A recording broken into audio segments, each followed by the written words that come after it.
interesting.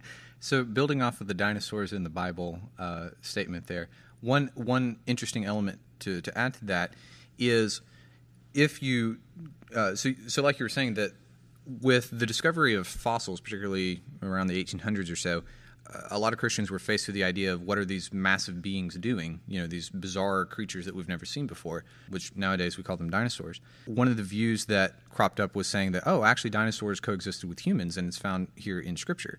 One of the common places to go is the descriptions of Leviathan and Behemoth. These are like these massive creatures that are terrifying things. And one of the things that has been really illuminating is this is a case study where using the ancient Near Eastern stock language or shared cognitive environment can help illuminate that that's not what's going on there. So Leviathan and Behemoth are found in other texts describing what's called they're what's called chaos creatures. They're saying that they're embodiments of chaos, and they're normally found in the ocean, in the sea, which the sea itself is also an embodiment of chaos. I wrote this in my notes and didn't get to it today, but I'll bring it up now. Another reason to accept sort of the view that I'm going with is the existence of parallel creation stories in the Hebrew Bible besides Genesis 1. One that brings both of this together is Psalm 74, which is a creation psalm.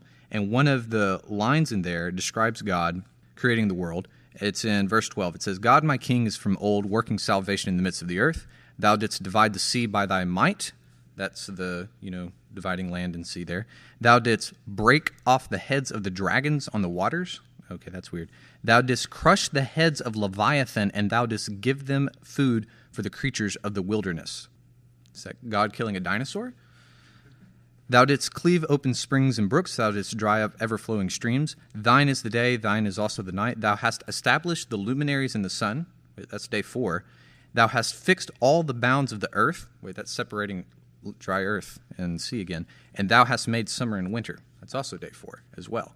So in this short passage describing the creation, right in the smack dab middle of it, it's you crush the heads of Leviathan.